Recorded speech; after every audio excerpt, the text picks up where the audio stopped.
Durante pronunciamento ao vivo, a deputada federal Bia Kicis comparou a tirania instalada no Brasil com ditaduras consolidadas como Cuba e Venezuela e apontou: "Nós somos hoje escravos do Estado. Não temos mais garantias fundamentais. O Estado pode tudo. Se isso não é comunismo, eu não sei o que é."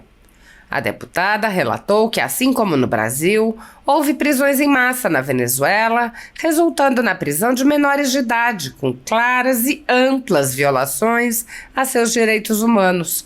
Bia Kicis apontou: a Venezuela nunca teve tantos presos políticos, nunca teve uma ditadura tão ferrenha. Vocês sabem que 50 países assinaram um documento na ONU exigindo que o Maduro entregue as atas relativas às eleições e que seja feita a análise por observadores independentes. Mas o Brasil não assinou, porque o Lula é cúmplice do Maduro. Bia Kicis explicou que nos Estados Unidos, deputados propuseram sanções aos ministros do Supremo Tribunal Federal Brasileiro por reconhecer as violações de direitos humanos que vêm sendo perpetradas no Brasil, em especial pelo ministro Alexandre de Moraes. A deputada relatou que há um projeto de lei para impedir a entrada ou deportar autoridades estrangeiras que censurem americanos. A deputada ironizou os comentários feitos pelo ministro de Lula, Ricardo Lewandowski, ex-ministro do Supremo, que considerou o projeto absurdo. A deputada rebateu: a ditadura não é absurda. A violação aos direitos fundamentais, a censura a um estrangeiro, além de todos os brasileiros. Mas já que estamos falando de uma medida feita por parlamentares americanos, a censura feita à empresa americana, a cidadão americano, isso não é absurdo? Bia Kicis ironizou as declarações de Lewandowski. É que nem o marido que bate na mulher, a mulher reclama, e ele vai dizer que é um absurdo a mulher reclamar. Quer dizer, a pessoa que está se defendendo é que está cometendo absurdo. É isso, ditadura é assim. Respondendo à pergunta de um internauta, Bia Kicis explicou que os parlamentares americanos vêm sendo informados sobre a escalada autoritária no Brasil. Ela disse: as instituições estão completamente aparelhadas, infelizmente, e é por isso que nós estamos trabalhando fora do Brasil. A deputada Maria Elvira Salazar foi informada de tudo o que está acontecendo. Vocês lembram que a gente estava naquela audiência quando ela mostrou a foto do Alexandre de Moraes e o chamou de tirano, ditador? Estivemos 2 vezes já no Congresso americano. Esse ano estivemos no Parlamento Europeu e estamos fazendo várias reuniões com jornalistas e congressistas estrangeiros, americanos e europeus, para mostrar o que está acontecendo no Brasil. A deputada exemplificou o aparelhamento das instituições, mostrando o apoio da Procuradoria-Geral da República a ações arbitrárias do ministro Alexandre de Moraes, como as multas impostas à rede social X, à Starlink e a usuários que não são parte do processo. Ela disse: lamentável a Procuradoria da República fazer isso e dar guarida para uma decisão completamente ilegal, completamente inconstitucional. Então a gente fica abismado de ver realmente como as nossas instituições estão aparelhadas. Como é que pode ainda tentarem legitimar essa ação de Alexandre de Moraes, esse abuso de autoridade? Bia Kicis mostrou as semelhanças entre as prisões políticas no Brasil e em Cuba e lamentou: gente, antigamente a gente via essas histórias e a gente falava assim: meu Deus, que triste é viver em Cuba, né? Terrível essa ditadura, assim como foi lá atrás na União Soviética. Era tão triste. A gente ouvia aquelas histórias da União Soviética e pensava: meu Deus, que bom que é viver num país livre. Hoje, a gente está vivendo isso aqui. A deputada desabafou: nós somos hoje escravos do Estado. Não temos mais garantias fundamentais. O Estado pode tudo. Se isso não é comunismo, eu não sei o que é. Vamos olhar para a Venezuela. Manifestantes perseguidos. Vamos lá para Cuba. Pessoas presas, condenadas à prisão porque compartilham memes em grupos fechados no WhatsApp. Qual é a diferença do que acontece nesse país com o que acontece hoje no Brasil? O desrespeito ao devido processo legal e a violação ao sistema acusatório são marcas dos inquéritos políticos conduzidos pelo ministro Alexandre de Moraes no Supremo Tribunal Federal e já foram denunciados pela ex-procuradora-geral da República, Raquel Dodge, que promoveu o arquivamento do inquérito das fake news, e também por inúmeros juristas, inclusive em livros como Inquérito do Fim do Mundo, Sereis como Deuses e Suprema Desordem, Juristocracia e Estado de Exceção no Brasil. O ministro Alexandre de Moraes já foi chamado de xerife pelo então colega Marco Aurélio Mello pelos excessos cometidos em seus inquéritos, e o ministro Cássio Nunes Marques consignou em voto as violações de direitos nas prisões em massa ordenadas por Moraes. Apesar das constantes denúncias, o Senado brasileiro segue inerte, graças ao seu presidente Rodrigo Pacheco, que engaveta todos os pedidos de impeachment de ministros das Cortes Superiores que chegam às suas mãos. Em consequência da inércia do Senado, já houve centenas de apelos a cortes internacionais. A Comissão Interamericana de Direitos Humanos já recebeu, nos últimos anos, centenas de denúncias de violações a direitos, em especial à liberdade de expressão, relacionados aos inquéritos políticos conduzidos pelo ministro Alexandre de Moraes. A comissão foi informada sobre os jornais estourados com equipamentos apreendidos, jornalistas perseguidos e presos. Foi informada sobre a invasão de residências de cidadãos e a apreensão de bens. Foi informada sobre a censura de meios de comunicação. Foi informada sobre a prisão do deputado Daniel Silveira e não se manifestou durante os meses em que o parlamentar ficou preso preventivamente por crime de opinião, nem após sua condenação por palavras em um vídeo. Foi informada sobre a perseguição a jornalistas que são impedidos de exercer a profissão e têm bens e renda confiscados. Foi informada sobre os ativistas que passaram um ano em prisão domiciliar sem sequer denúncia em Brasília, mesmo morando em outros estados.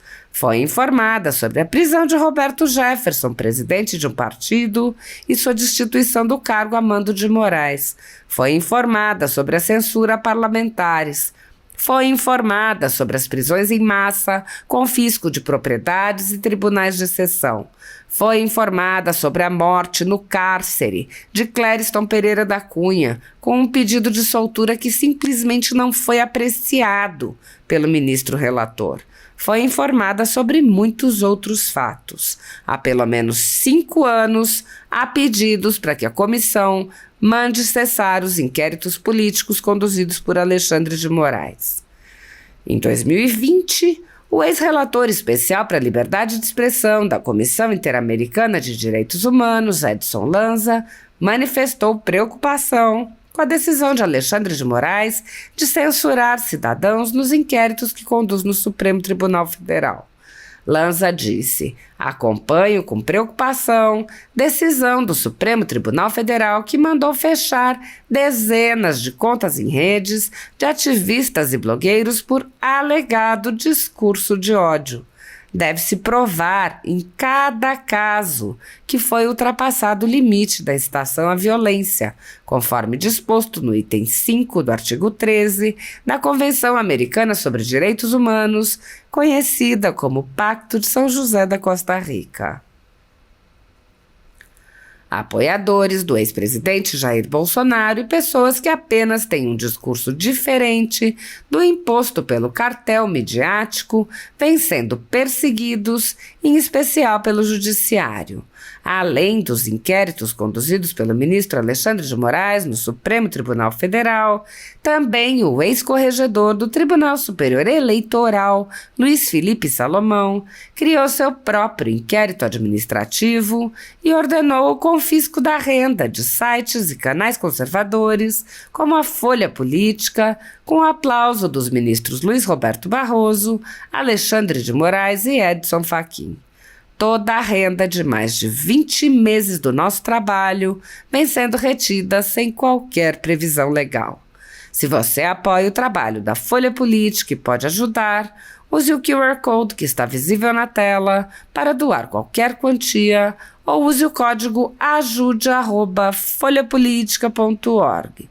Caso não utilize Pix, há a opção de transferência bancária para a conta da empresa Raposo Fernandes, disponível na descrição deste vídeo e no comentário fixado no topo. Há mais de 10 anos, a Folha Política faz a cobertura da política brasileira, mostrando atos, pronunciamentos e eventos dos três poderes, quebrando a espiral do silêncio imposta pelo cartel de mídia que quer o monopólio da informação. Pix ajude@folhapolitica.org. Assista. Lula, para governar, tem ali o Supremo, né? Eles governam juntos. Na terça-feira, dia 17, a gente vai falar aqui das mães dos adolescentes presos na Venezuela, que por participarem de manifestações contra o regime do ditador Maduro, né, que fraudou as eleições em julho, elas intensificaram na semana passada suas exigências pela libertação de seus filhos, denunciando não apenas privação arbitrária de liberdade, mas também casos de maus tratos perpetrados por agentes do chavismo nas cadeias, para onde esses menores foram levados. Segundo a ONG Foro Penal, que está contabilizando o número de presos políticos na Venezuela, ainda há 58 menores de idade presos no país, muitos deles em condições físicas e psicológicas preocupantes. Segundo informações do portal venezuelano Efecto Cocuyo, durante a coletiva da imprensa realizada em Caracas, mães e familiares de 8 adolescentes se reuniram para dar voz às suas reclamações, destacando deterioração física e mental dos menores na prisão. A Venezuela nunca teve tantos presos políticos, nunca teve uma ditadura tão ferrenha. Vocês sabem que 50 países assinaram um documento na ONU exigindo que o Maduro entregue os documentos, as atas relativas às eleições e que o julgamento seja feito, né, a análise, por observadores independentes. Mas o Brasil não assinou porque o Lula é cúmplice do Maduro. Mas vocês já estão carecas de saber disso. Gente, a deputada da Flórida, republicana, Maria Elvira Salazar, que preside o subcomitê do Hemisfério Ocidental, e o deputado Darrell Issler, republicano da Califórnia, membros da Câmara dos Deputados dos Estados Unidos, apresentaram na terça-feira um projeto de lei que visa reforçar a proteção da liberdade de expressão, mesmo no cenário internacional. O projeto de lei intitulado No Censors on Our Shores Act visa garantir que qualquer ato de censura realizado por funcionários públicos estrangeiros contra cidadãos dos Estados Unidos seja punido com a proibição de entrada no país ou com deportação, caso o funcionário esteja em solo americano. Isso aí, né, gente, surge como uma resposta à censura que a empresa que está nos Estados Unidos, que é dos Estados Unidos, X, e o Elon Musk, né, estão sofrendo pelo Alexandre de Moraes.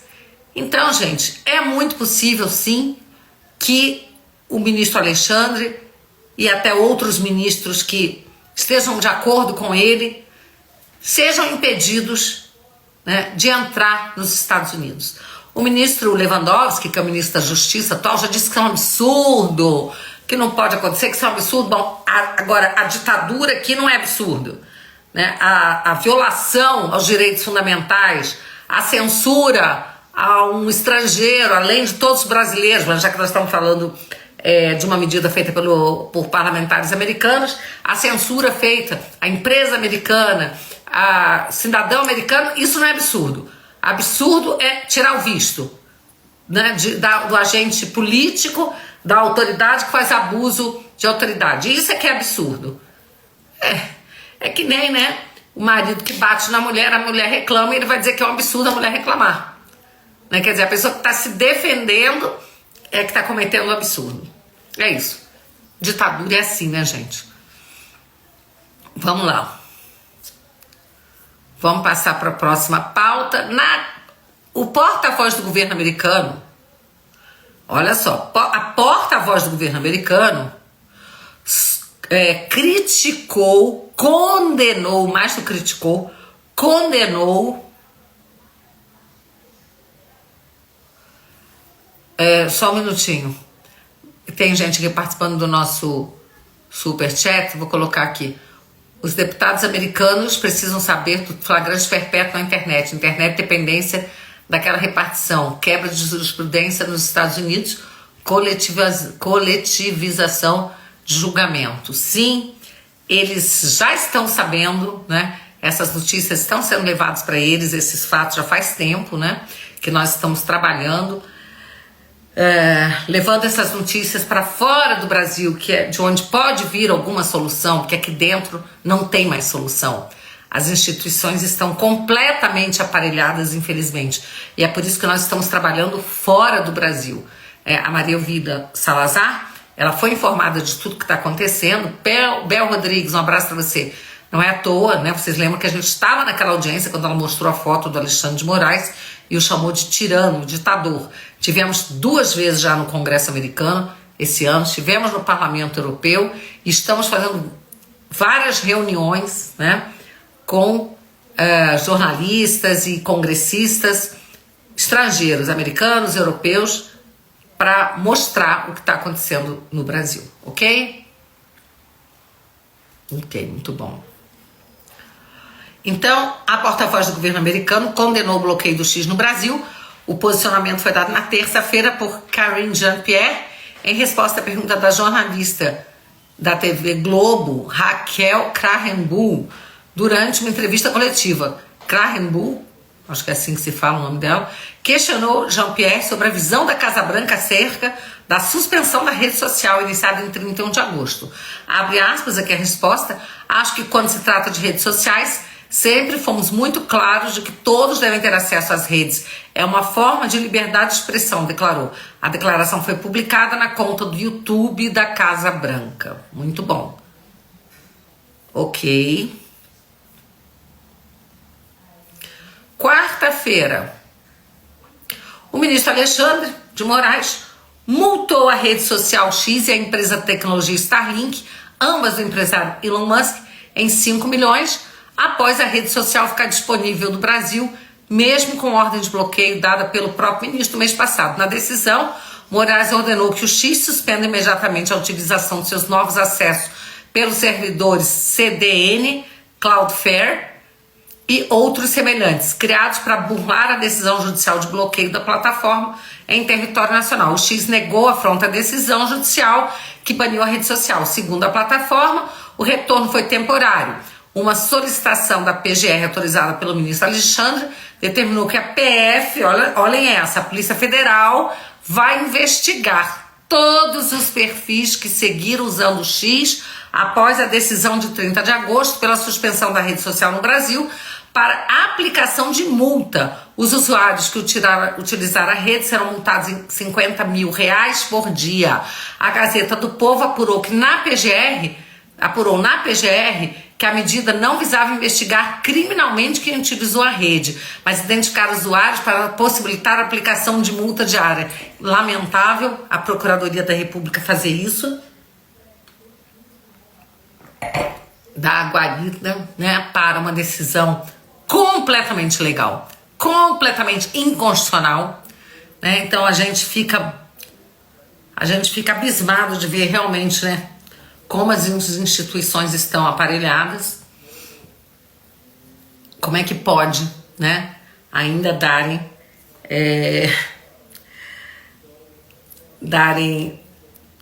tentarem legitimar essa ação do Alexandre de Moraes, esse abuso de autoridade.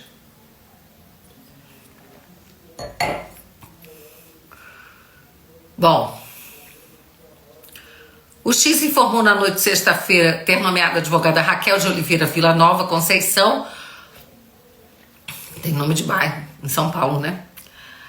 como representante legal da plataforma no Brasil. Com isso, a rede social do Elon Musk cumpre a decisão de Alexandre de Moraes, que havia dado 24 horas para que isso fosse feito.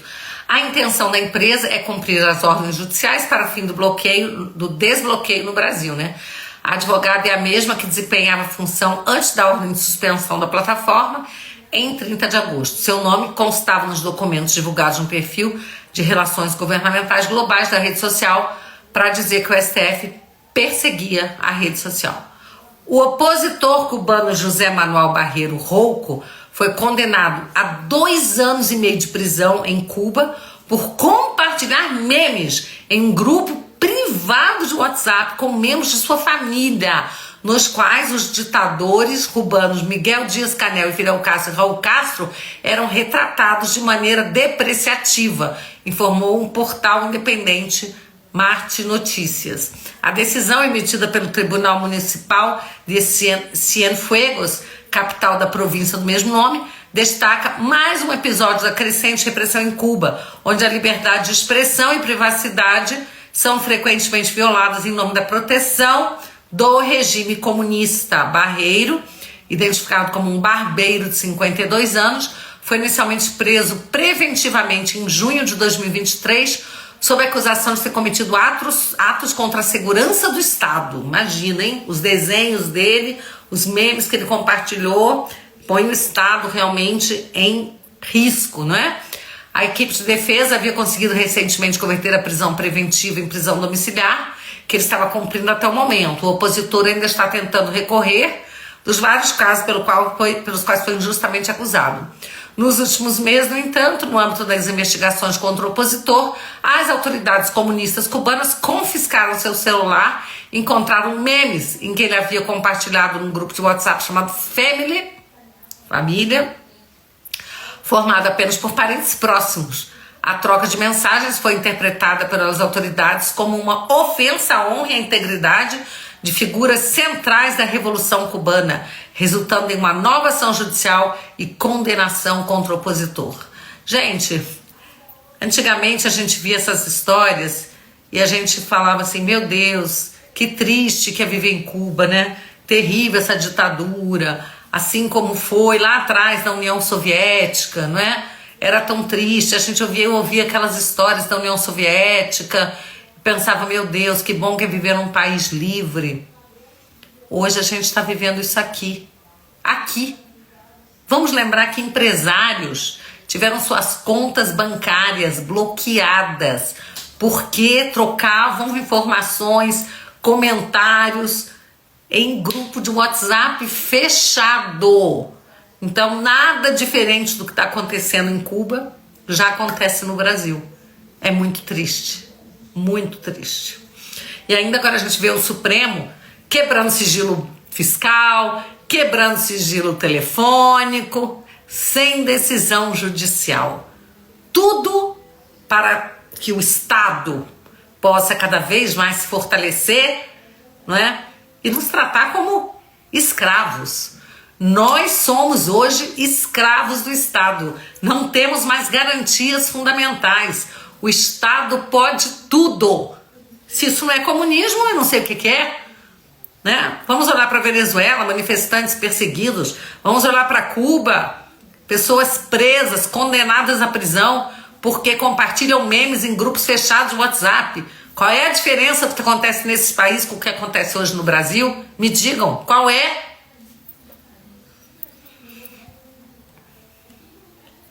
O Ministério da Educação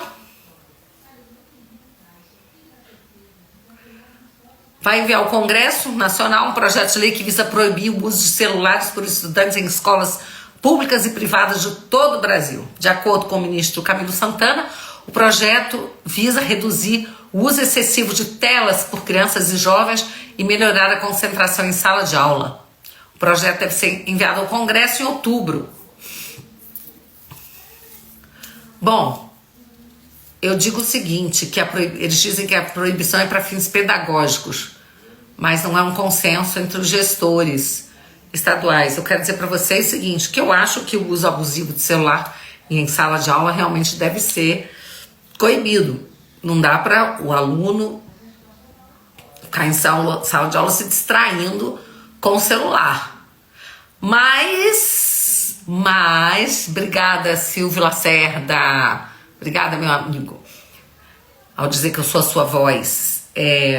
Dizer uma coisa para vocês: não dá para acreditar na boa intenção desse governo em nada. Em se tratando de educação, então vou te contar. Vocês sabem que muitos e muitos alunos, muitos jovens e até crianças já denunciaram abusos de professores que fazem doutrinação em sala de aula. E eles denunciaram usando gravações de celular.